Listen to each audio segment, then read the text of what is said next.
Hai hai hai. Selamat datang kembali di channel Min Donghua. Kali ini kita akan melanjutkan cerita Donghua, Apotheosis. Gak pakai lama lagi, langsung aja kita ke ceritanya. Check it out. Setelah Loseng mempromosikan menara kecil itu, dia tidak berhenti sama sekali dan bergegas menuju wilayah Johean. Meskipun monster gelombang ke-6 akan lebih kuat dari gelombang ke-5. Ada Yoye yang menjaga menara kecil di sini, dan level menara kecilnya satu tingkat lebih tinggi dari yang lain. Tepat setelah Loseng pergi, kelabang Gia ungu sepanjang 1 kaki berputar-putar di tanah, dan ribuan pasang kaki kurus merangkak dengan cepat di tanah. 6 pemanah di menara kecil Loseng tiba-tiba mengangkat busur panjang mereka dan menembakkan 6 anak panah tajam ke langit.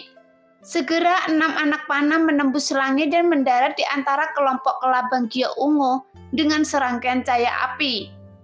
Duar, duar. 6 bola api meledak dalam sekejap. Dengan cepat 1 atau 200 dari 2000 kelabang terbunuh oleh menara kecil. Ini baru penembakan putaran pertama. Melihat adegan ini, prajurit Parobaya tidak tahan lagi dan berkata dengan depresi, "Saya baru saja mengatakan bahwa jika Loseng melakukan ini, itu pasti akan merusak keseimbangan." Molezan juga menunjukkan senyum pahit di wajahnya. Umumnya berbicara bertahan melawan gelombang ke-6, kelabang Gia ungu harus menggunakan menara kecil 5 tingkat. Menara kecil tingkat ke-6 digunakan untuk mempertahankan gelombang ke-7 serangan monster yang lebih kuat. Akibatnya, Loseng menggunakan poin ekstra untuk meningkatkan menara kecil di level 6 terlebih dahulu. Dengan cara ini, kekuatan menara kecil itu terlalu kuat, dan kelabang Gia ungu tidak dapat menghentikan panah peledak dari menara kecil level 6. Melihat itu, kumis Tuan Xiao meringkuk. "Orang ini telah melakukan ini, bagaimana menurut Anda?" Prajurit Parobaya itu memperhatikan aturan formasi fantasi dengan sangat serius. Tindakan Loseng ini terlalu berlebihan dan melanggar aturan setelah memikirkan tentang itu. Lalu dia berkata, "Bagaimana kalau mengusir Loseng dari susunan ilusi?" Tuan Xiao dan Molezang saling memandang dan menggelengkan kepalanya secara bersamaan. Kemudian Molezang berkata, "Saya kira tidak bagus, tetapi Anda bertanggung jawab atas susunan ilusi ini." "Yah, terserah Anda untuk memutuskan." Prajurit Parobaya itu menatap Loseng disingui. Dia berlari ke wilayah Johean lagi dan bersaing dengan Johean untuk membunuh kelabang Gia ungu. Setelah beberapa saat, dia sepertinya akhirnya mengambil keputusan. "Saya masih memutuskan untuk mengeluarkan Loseng. Tendang keluar." Setelah mengatakan itu, prajurit Parobaya memerintahkan seseorang untuk mendorong platform formasi ilusi. Susunan ilusi besar ini dikendalikan oleh platform susunan ilusi besar. Setelah menerima perintah dari prajurit Parobaya, beberapa petugas mendorong platform susunan ilusi seukuran meja. Prajurit Parobaya berdiri di platform susunan ilusi dan meraba-raba di sepanjang rune kompleks pada platform susunan ilusi. Bagaimanapun, untuk mengeluarkan Loseng dari ilusi sangatlah sederhana, dan Loseng yang berada dalam susunan ilusi tidak bisa melakukan apapun untuk melawan. Tepat ketika prajurit Parobaya hendak memblokir formasi ilusi Loseng, orang lain datang ke pintu istana. Orang yang datang mengenakan gaun panjang berwarna biru es dengan jubah di rok panjangnya terseret ke tanah, memancarkan cahaya berkilauan. Ketika prajurit Parobaya, Molezang dan yang lainnya melihat orang itu, senyuman tiba-tiba muncul di wajah mereka, dan mereka membungkuk padanya dan berkata secara bersamaan, "Ternyata penguasa istana Yundian ada di sini." Neng Yudi berjalan dengan ringan dan anggun, dan dia melangkah maju dengan anggun, melangkah jauh ke atas seperti peri yang lahir dari es hitam. Ada sedikit udara dingin yang muncul di sekujur tubuhnya. Nafas dingin menerpa wajahnya yang langsung menyegarkan semangat orang. Pemimpinmu, Penatuasio, dan Neng Yudi memandang prajurit Parubaya itu. Dia mengenal Penatuasio dan Molejang, tetapi dia tidak tahu siapa prajurit Parubaya di depannya. Bagaimana seorang pejuang Parubaya berani laleh? Dia dengan cepat memperkenalkan dirinya. Nama saya Sangyang, dan saya adalah tuan dari kerangkaian ilusi ini. Neng Yudi bersenandung ringan dan sedikit terkejut. Menampilkan gambar Loseng, melihat Neng Yudi memandang Loseng disingui, Molejang terkekeh. Tuan Neng, pemuda ini adalah murid Yundian Anda kan? Mengenai status Loseng di Istana Awan, Molejang selalu bingung ketika pertama kali bertemu Loseng di kota Yunhai. Dia tidak tahu mengapa Istana Awan membiarkan Master Rune dengan sapuan kuas yang sempurna berlarian. Jadi Molejang menduga Yundian tidak mengetahui hal ini. Dia secara khusus bertanya kepada Sang Le tentang hal ini. Tetapi Sang Le memberitahu Molejang bahwa ini tidak mungkin karena kepala rune Master Yundian sangat menyadari kemampuan Loseng. Namun meski memiliki bakat rune yang kuat, Yundian sepertinya masih mengabaikan Loseng. Bahkan berpartisipasi dalam konferensi seni bela diri, Yundian sepertinya enggan memberikan kuota kepada Loseng. Malah ingin Loseng melewati ujian ular dan memperebutkan kuota di kompetensi dalam. Jadi masalah ini sungguh aneh. Neng Yudi mengangguk. Iya, Loseng adalah murid Yundian aula elit saya. Bagaimana penampilannya? Kinerjanya cukup bagus. Anda dapat mengajukan beberapa pertanyaan kepada Sangyang. Dia adalah master dari susunan ilusi ini. Molejang terkekeh 2 kali, tetapi matanya beralih ke Sangyang. Orang ini hanya ingin membawa Loseng keluar. Apa yang akan dia lakukan sekarang? Neng Yudi mengalihkan pandangannya ke Sangyang dengan ekspresi bertanya-tanya di matanya. Sebelum dimulainya konferensi seni bela diri, masih perlu diperebutkan para kontestan yang lolos ke kompetisi luar. Dan kuota untuk kompetisi dalam sudah ditentukan, sehingga Neng Yudi relatif bebas selain berlatih. Saat berlatih hari ini, dia selalu merasa sedikit terganggu di hatinya, tapi dia memikirkan Loseng. Yundian tidak memberi Loseng tempat di kompetisi batin. Jika Loseng ingin berpartisipasi dalam kompetisi batin, dia harus naik selangkah demi selangkah melalui uji coba luar. Pada akhirnya dia tidak bisa tidak datang untuk melihatnya.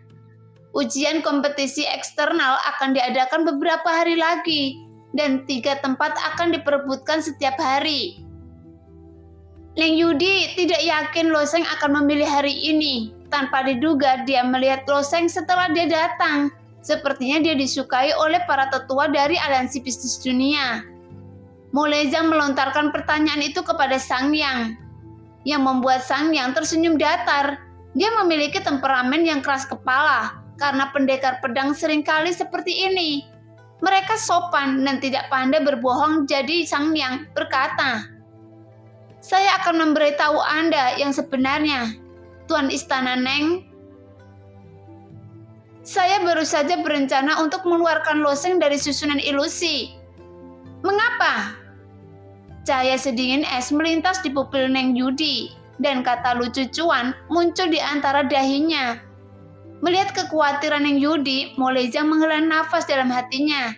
Sepertinya dia salah menebak. Siapa bilang Yundian tidak peduli dengan Loseng? Tuan istana ini sangat prihatin, tetapi dia tidak tahu bahwa dia sangat peduli pada Loseng dan tidak memberi Loseng tempat di final. Molejang tidak dapat menebak jawaban atas pertanyaan ini. Sangyang merasa bahwa dia dibenarkan, tetapi dia tidak melihat wajah Neng Yudi. Dia hanya berkata sambil menunjuk Xingui. "Tuan Istana Neng, Anda akan tahu setelah melihatnya." Layar Xingui menunjukkan Loseng terus-menerus. Kemudian sebuah pedang keluar dari tanah dan mencekik belalang Gio ungu. Neng Yudi meliriknya dan kemudian berkata, "Bukankah ini normal?" Sangyang tersenyum pahit dan berkata, "Tuan Istana, apakah Anda tahu tentang susunan ilusi kami?" Neng Yudi mengangguk. Saya sangat jelas tentang isi pemeriksaan eksternal. Sang Yang menyesuaikan layar Xingui menunjuk ke arah Zhou Heiyan di layar dan berkata, dia memang membunuh kelabang Gyo Ungu, tapi kelabang Gyo Ungu ini bukan milik Lo Sheng yang dibunuh di wilayahnya sendiri. Hah? Neng Yudi tidak mengerti, jadi Sang Yang mengalihkan layar Xingui ke wilayah Lo Sheng. Lihat, Lo Sheng menggunakan roh pedangnya untuk melindungi wilayahnya dan berlari ke wilayah orang lain untuk menjarah poin orang lain. Menara satu tingkat lebih tinggi dari yang lain.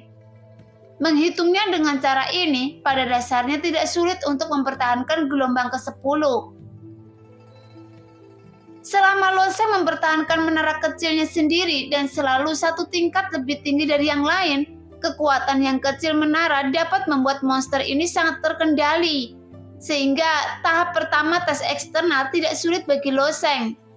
Melihat itu, Neng Yudi tertegun selama 2 tarikan nafas. Dan cuan kecil di dahinya perlahan merenggang. Pada saat ini, sepasang matanya yang indah perlahan membungkuk dan berubah menjadi 2 bulan sabit. Namun sebagai penguasa Istana Awan, dia harus memastikan keseriusan di depan orang lain dan memperhatikan citranya. Dan dia tidak pernah bisa sesantai di depan Lo Sheng. Dan dia bahkan bisa membuat keributan. Neng Yudi memang senang. Lo Sheng sepertinya bisa memunculkan sesuatu yang berbeda kapan saja. Namun kekhawatiran dalam hatinya terbagi menjadi 2 aspek yang saling bertentangan. Di satu sisi, dia berharap Lo Sheng tidak lulus ujian eksternal. Meski kompetisi internal ini adalah kompetisi, namun sebenarnya pertarungan brutal. Bagaimanapun, tingkat kultivasi Lo Sheng terlalu rendah. Namun Lo Sheng memiliki bakat tingkat suci, tapi dia harus menyembunyikan kemampuannya dan menunggu sampai dia benar-benar dapat tumbuh dewasa. Di sisi lain, dia tahu bahwa tekad Lo Sheng sangat kuat. Begitu dia memutuskan sesuatu, tidak ada kemungkinan untuk mengubahnya. Dia mungkin akan lulus tes eksternal, dan Xiodi samar-samar berharap Lo Sheng bisa lulus. Tapi jalinan 2 kontradiksi inilah yang membuat Neng Yudi sedikit terganggu, dan memutuskan untuk datang melihat langsung penampilan Lo Sheng dalam tes eksternal. Tanpa diduga, dia melihat pemandangan seperti itu tepat setelah dia tiba. Melihat Neng Yudi tersenyum tetapi tidak berkomentar, Sang Yang ragu-ragu.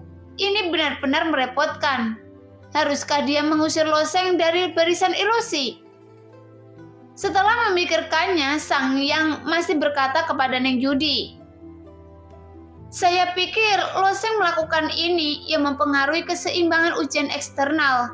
Jadi dia harus didiskualifikasi. Saya ingin tahu bagaimana menurut Tuan Istana Neng. Mo Lei Zhang dan Xiao Lo berkata kepada satu sama lain. Setelah melihat-lihat, dia diam-diam mengutuk Sang Yang sebagai idiot. Tetapi masalah ini tidak ada hubungannya dengan mereka. Jadi dia bersikap bersemangat. Neng Yudi awalnya memiliki sedikit senyum di wajahnya, menyaksikan Lo Sheng disingui terus-menerus mencekik kelabang Gyo Ungu. Tiba-tiba dia mendengar Sang Yang mengatakan kata-kata seperti itu, dan wajahnya tiba-tiba menjadi dingin, yang membuat suhu udara di sekitarnya tiba-tiba turun drastis. Dan seluruh istana sepertinya berada di dalam ruang es. Bahkan para penjaga yang berdiri di depan pintu istana tidak bisa menahan diri untuk tidak menggosok tangan mereka. Mereka bertanya-tanya mengapa tiba-tiba cuaca begitu dingin. Apa maksud Anda? Apakah aliansi bisnis dunia Anda memiliki aturan ini? Tanya Neng Yudi sambil menatap Sang Yang.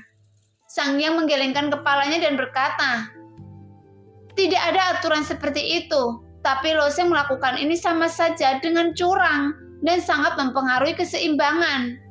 Jika ini terus berlanjut, dia bisa bertahan di tahap pertama dan bahkan tahap kedua. Itu adalah sulit bagi prajurit lain untuk bersaing dengan Lo Sheng. Begitukah? Neng Yudi menunjukkan senyum dingin dan berkata dengan suara dingin. Saya ingin tahu, apakah Anda pernah mendengar sebuah kalimat? Kata-kata apa? Meskipun Sang Yang jauh dari Neng Yudi dalam hal status dan kekuatan, dia tidak rendah hati atau sombong dan berpegang teguh pada penilaiannya sendiri. Jadi meskipun dia tahu bahwa Neng Yudi tidak bahagia, Sang Yang akan tetap berpegang pada pertimbangannya sendiri. Kalimat ini disebut hukum tanpa larangan. Neng Yudi berkata dengan dingin, "Karena Anda tidak mengumumkan aturan ini sebelumnya, Loseng hanya memanfaatkan celah ini, dan Andalah yang salah. Mengapa repot-repot memasukkan Loseng ke dalam hukum? Jika Loseng dikeluarkan dari formasi ilusi, meskipun Anda mengatakan itu demi situasi keseluruhan, itu adalah kesalahan dan kelalaian Anda sendiri yang menyebabkan Loseng menghancurkan keseimbangan. Tetapi membiarkan orang lain membayar tagihan untuk Anda. Jadi menurut saya pertimbangan Anda terlalu egois." Neng Yudi berbicara dengan tajam, tetapi kata-katanya membuat Sang Yang terdiam.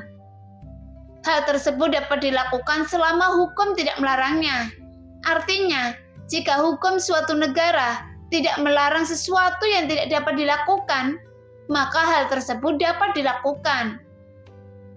Sang Yang tidak menatapnya, bahwa ini tidak dapat dilakukan dalam formasi ilusi. Secara teori, Loseng dapat melakukan ini. Ini murni kelalaian dalam aturan susunan ilusi yang dirancang oleh Sang Yang.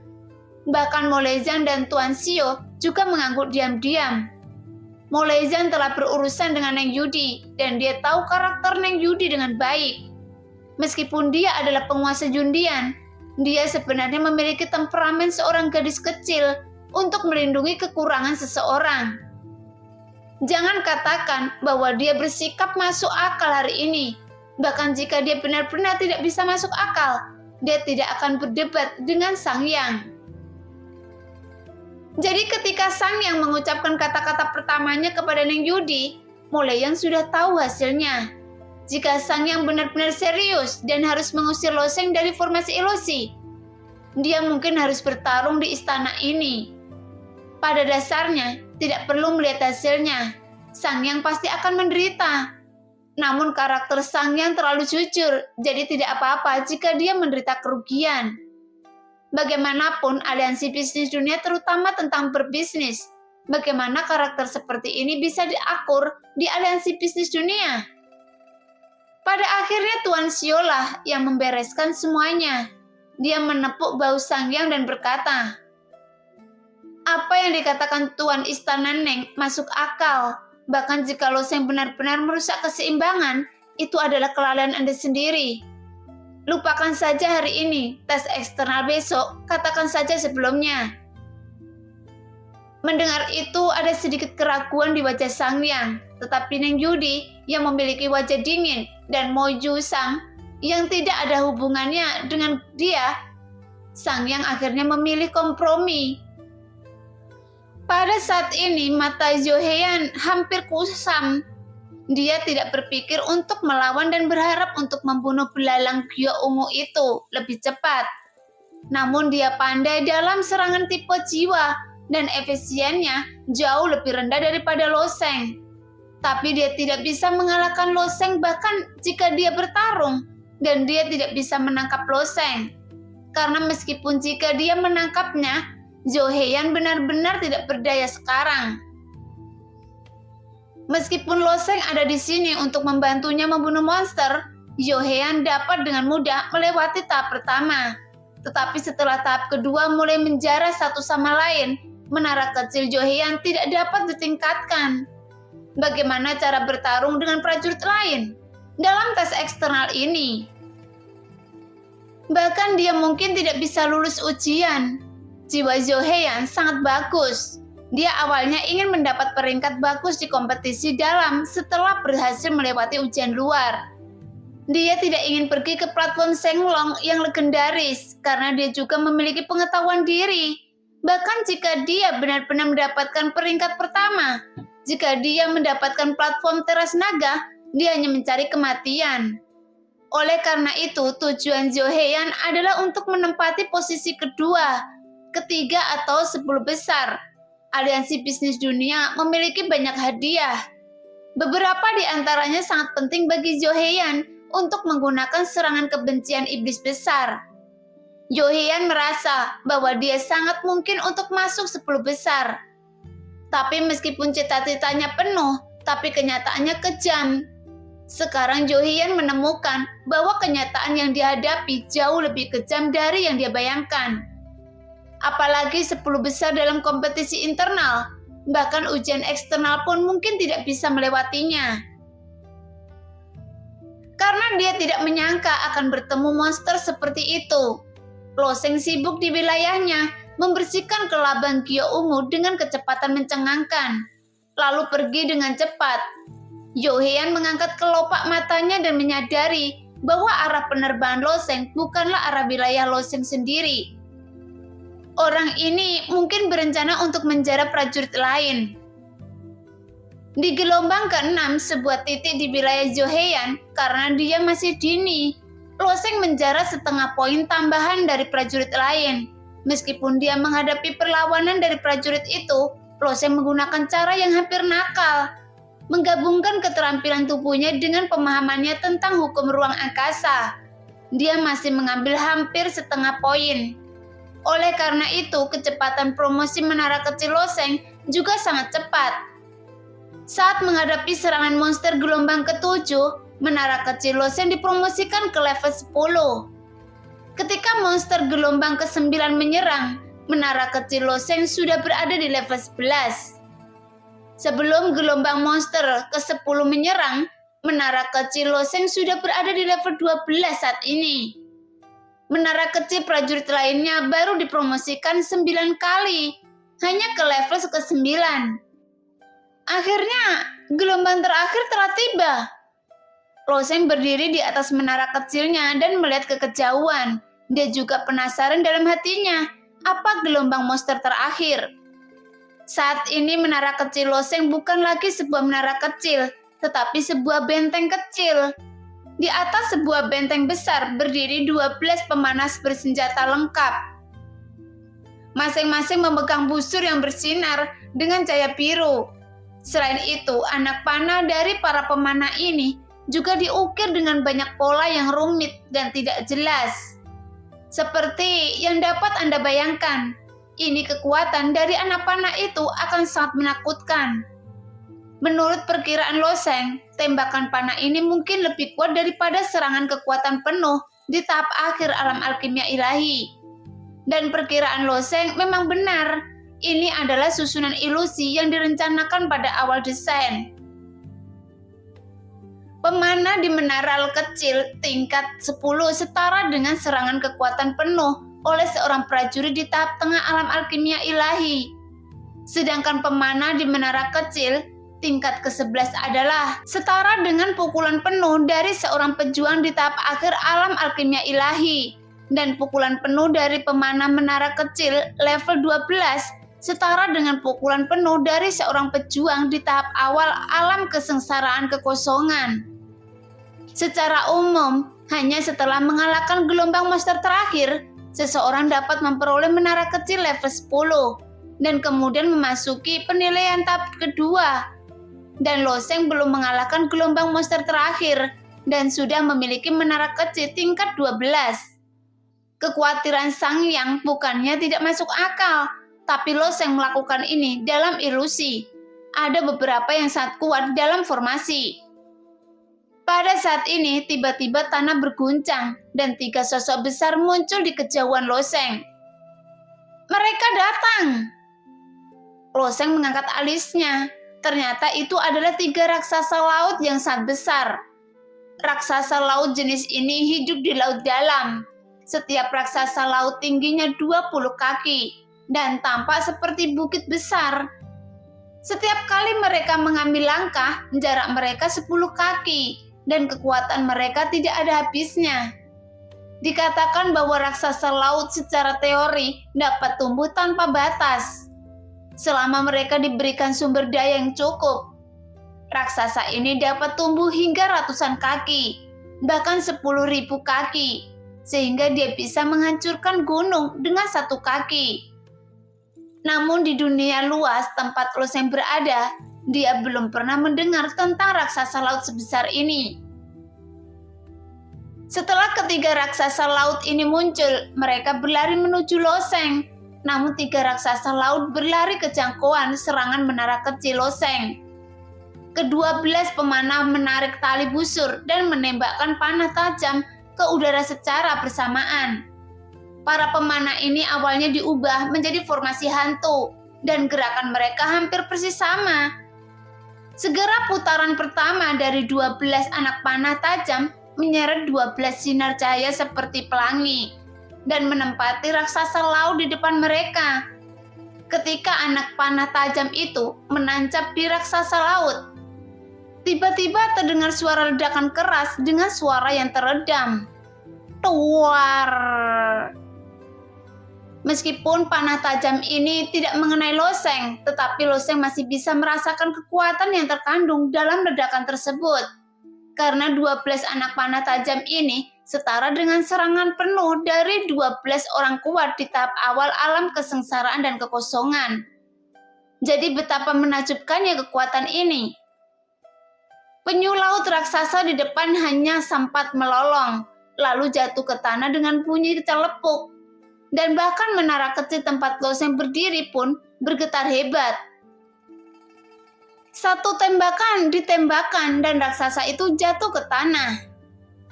Melihat pemandangan ini, loseng terdiam karena menara kecil tingkat 12 ini lebih dari 1,5 bintang, lebih kuat dari menara kecil tingkat ke-11.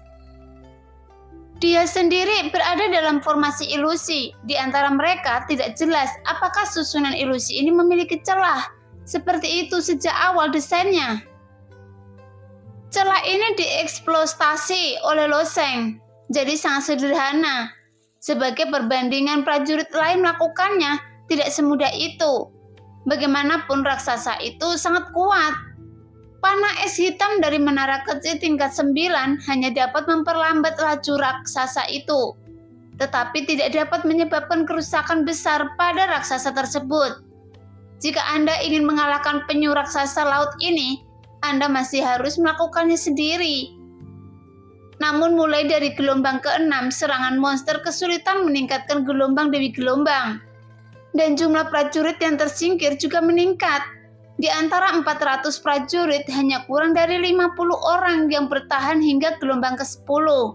Jadi 50 prajurit ini bisa dianggap sebagai elit di antara para pejuang. Saat ini para pejuang tersebut sedang berusaha memaksimal mungkin untuk bertahan hidup. Lagi pula mereka tinggal selangkah lagi lolos dari tahap pertama. Di tahap kedua masih ada peluang bagus untuk mendapatkan tempat di kompetisi internal. Tapi hanya loseng yang dengan tenang memandangi 12 pemanah di sekitarnya. Setelah 3 putaran tembakan, ketiga raksasa laut itu tergeletak di tanah dan berubah menjadi sedikit cahaya dan menghilang ke udara. Karena menara kecil ini membunuhnya dengan cepat, loseng dan Yoye benar-benar menganggur bosan. Loseng masih berkeliaran di sekitarnya, dan sebagai hasilnya hampir semua prajurit di wilayah sekitarnya tersingkir, tidak ada yang tersisa. Melihat loseng tidak dapat melakukan apa-apa, Neng Yudi di istana tidak bisa menahan tawa. Namun Molei Zhang dan Tuan Xiao juga tidak bisa berkata-kata. Dan Sang Yang sangat khawatir.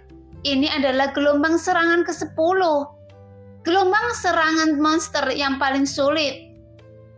Raksasa ini dirancang dengan cermat oleh Sang Yang untuk bekerja sama dengan 9 tingkat menara kecil untuk memperlambat.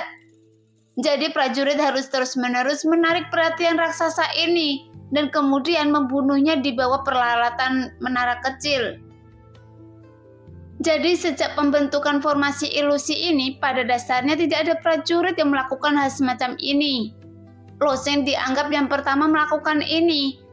Tetapi dia tidak tahu apakah dia akan menjadi yang terakhir. Setelah sekian lama, gelombang serangan ke-10 dalam susunan hantu akhirnya berakhir. Gelombang ke-10 dihilangkan dari kurang dari 50 orang menjadi 22 orang. Dengan kata lain, 3 tempat terakhir akan berada di antara 22 orang ini. Sang Yang melihat perubahan pada disformasi hantu dan kemudian berkata, mulai penilaian tahap kedua. Setelah mengatakan itu, dia mulai mengontrol disformasi hantu. Ning Yudi menatap si Ngui, dan dia juga tahu bahwa bagian paling penting dari ujian pendahuluan akan datang. Apakah Lo Sheng dapat lulus kualifikasi untuk kompetisi internal atau tidak? Itu tergantung pada penilaian pada tahap ini. Karena Lo Sheng meningkatkan menara kecil ke level 12, yang lain membutuhkan raksasa penyu laut untuk mendapatkan poin. Dan hanya bisa meningkatkan menara kecil ke level 10. Dengan kekuatan pemanah di menara kecil tingkat 12, bahkan Ning Yudi tidak bisa menganggapnya remeh. Lagi pula 12 orang kuat di tahap awal alam kesengsaraan kekosongan menyerang dengan seluruh kekuatan mereka. Jadi seharusnya tidak sulit bagi Lo Sheng untuk lulus penilaian tahap kedua. Di saat ini Lo Sheng tiba-tiba merasa cahaya yang semakin gelap. Dia mendongak dan melihat ke langit dalam susunan ilusi yang perlahan berubah menjadi hitam. Kemudian langit dan padang rumput secara bertahap menghilang di mata Lo Sheng. Tahap kedua telah dimulai, kata Lo Sheng ringan. Semua lingkungan di sekitar menghilang dengan cepat, kecuali menara kecil di bawah kaki Lo Sheng yang belum menghilang. Tetapi diam-diam bertahan di kehampaan yang tak ada habisnya. Segera menara-menara kecil muncul satu demi satu tidak jauh, dipisahkan oleh jarak tertentu satu sama lain. Lo Sheng melirik menara kecil ini dan menghitungnya secara kasar. Ada 21 menara kecil termasuk dirinya. Semua prajurit yang masih hidup berdiri di menara kecil mereka masing-masing. Apa yang terjadi dengan orang itu? Mengapa menara kecilnya begitu besar? Tidak mungkin, apakah orang ini curang? Kita semua memiliki menara kecil level 10. Mengapa menara kecil orang itu satu ukuran lebih besar dari milik saya? Kecuali curang. Dia memiliki menara kecil level 11 atau 12, tapi tidak ada cara untuk mendapatkan poin tambahan dalam susunan ilusi ini. Bagaimana dia memprofesikan menara kecil ke level 12? Mata banyak prajurit tidak lebih buruk dari mata Lo Sheng, dan mereka mulai membicarakannya.